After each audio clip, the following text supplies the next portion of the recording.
Hello folks. Well, this video is for some of my older customers and for those who weren't brought up with the latest version of Windows like Windows 10. It's not for all you pros that grow up with it and learned it in school. Many of you know I used to be a computer engineer back in the 1970s, long before there were PC computers, cell phones, etc. I earned my MSSE, that's Microsoft Systems Engineer degree, after working at Burroughs Large System Computers, and then ran my own computer repair shop for many years, building and servicing computers when they were new on the scene. Well, Windows has come a long way, and I stayed up with it from the beginning, when all we had was Fortran and COBOL languages. Windows 95 was one of the main improvements, and that was now 23 years ago. Well, many folks ask me, and even just recently, how to find and use Windows Explorer and Windows 10, not to be confused with Internet Explorer, which explores the Internet.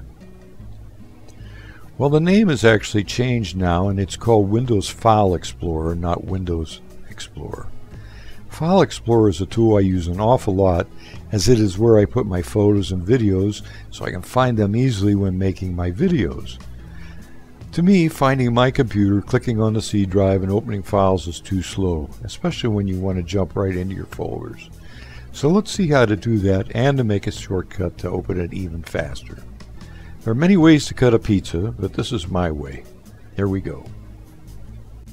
First, when I say right click, that means clicking the right mouse button, which always gives you a menu of items. Left clicking always selects an item from the menu.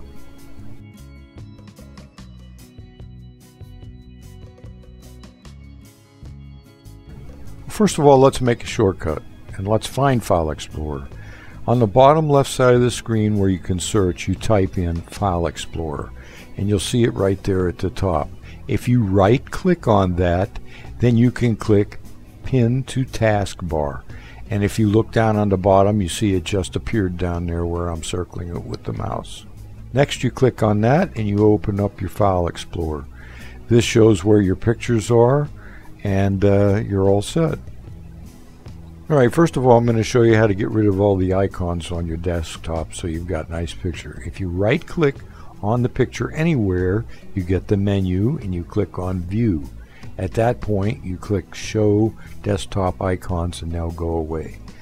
Okay, now I'm opening up File Explorer, and we're doing it not from the shortcut, so you can see how I do it again. And then I'm going to show you now a little bit that you can look at. All of your folders, hard drives, and everything are listed on the left. If I right click on C, this gives me a menu, and then if I left click on the word Properties, that shows me exactly how much memory I have on that hard drive. Okay, next I'm going to show you how to make a folder for any pictures you want to do. So I right click on the word Pictures, then go down and left click on New, and then click Folder. Now I type in what I want to name the folder. In this case, I'm naming it Windows Explorer Tips.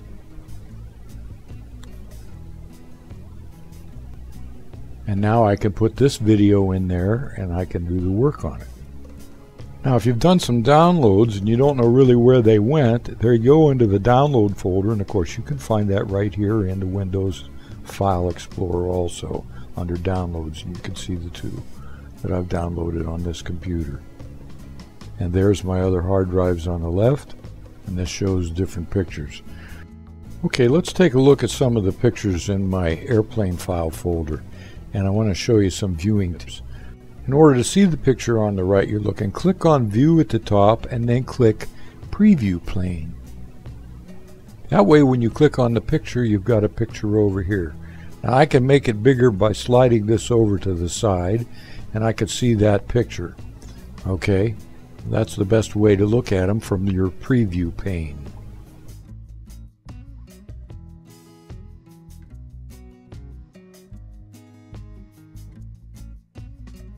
Okay, while we're in here looking at pictures, I want to show you how to resize a picture. Sometimes people send me pictures and they send a 2 or 3 megabyte picture, which completely fills up the screen like this. And you know, sometimes I'm looking at a giant nostril staring me in the face, and it's very hard to see the picture without scrolling back and forth, besides it's using up your valuable space in your server's email program. So the best way to do that, and proper email etiquette, is to send 640 by 480 pictures. That's normally the size you send. I usually send a little bit bigger, and I'm going to show you the best way to do that. Now, Windows used to have a program called Image Resizer. It was on all the earlier Windows programs, but now it's not. Well, there's a fellow who went ahead and made a clone program of that exact program, and it installs within like 10 seconds, and I'm going to show you.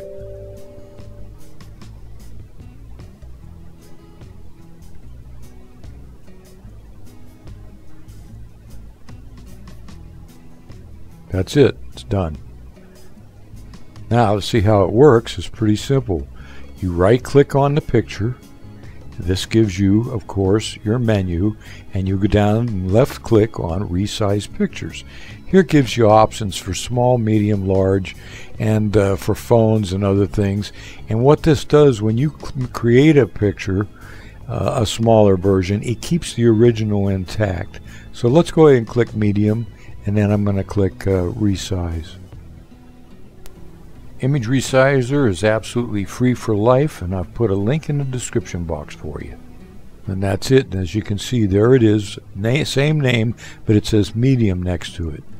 So let's go ahead now and rename it. So this is another thing. You right-click on the rename file, and you type in the new name. Hit Enter, and you've got it. There's the picture. Now here's something else that you can do with the resizer. You can resize all the pictures at once. All you have to do is highlight the first picture by pushing the Shift key down, and then push the down arrow and take that down, and that will highlight all of the pictures. And you can resize them all at once, all within a few seconds. Pretty cool. Of course, you can use Photoshop or Paint to do your resizing, but it's a whole lot faster to do it with the Image Resizer. In fact, while we're talking about Paint, let me show you this. You take your picture, you highlight it, you go Open With, and you pick Paint. Windows 10 has got Paint 3D this time too, so that's pretty good. But here's this super large picture. Let me show you how I'm going to fix it.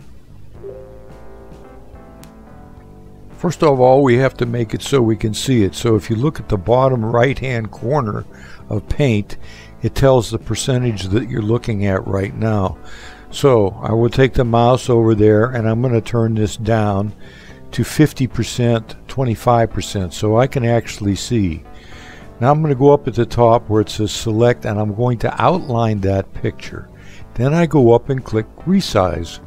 And as you can see, I can type in 50%. This is going to reduce the size by 50%. Click OK, and that reduces that size. Now I want to put it in the center of that, and I'm going to take and just show you a couple things that I can do. Here I'm going to outline it, and I'm going to pick my width of the outline, and also then the color, which is red.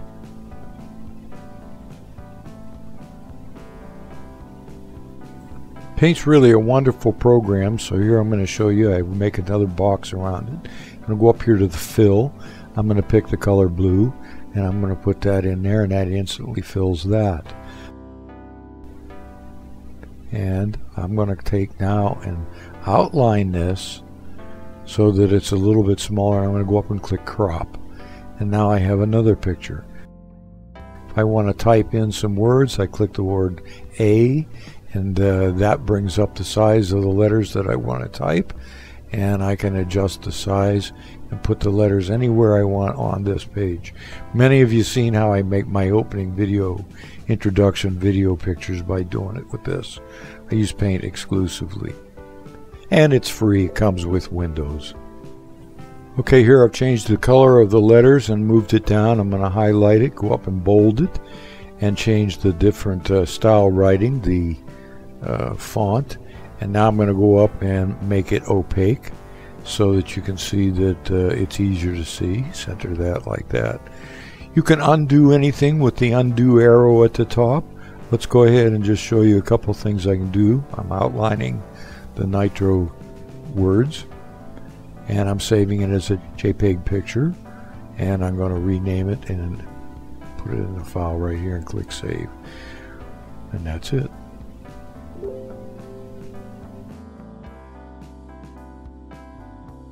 Okay, show you a couple other things here you can do. You can change everything you want in here. I'm just using the pencil to draw, changing the style, and just showing you some things you can do. And going up there, here's straight lines. I can add an arrow if I want, and if I want to undo, that undoes everything that I just did. So if you make a mistake, now I'm going to cut something and show you that if you cut something and you can copy something by highlighting something and copy it and paste it, then you can actually put that little picture in there, and you can make that bigger or smaller too, and pretty cool.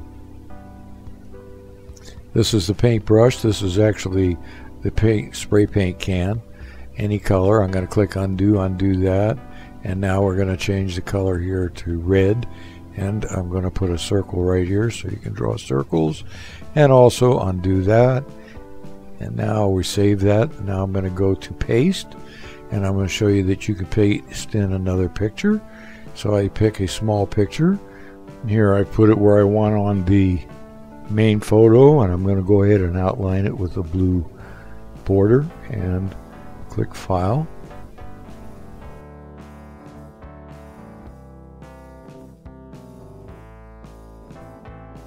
Let me show you something else here.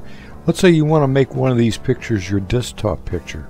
I'm going to take this picture of Gracie up here. I right click on it and opens a menu always, and then I left click Set as Desktop Background, and that makes my picture automatically go to my desktop.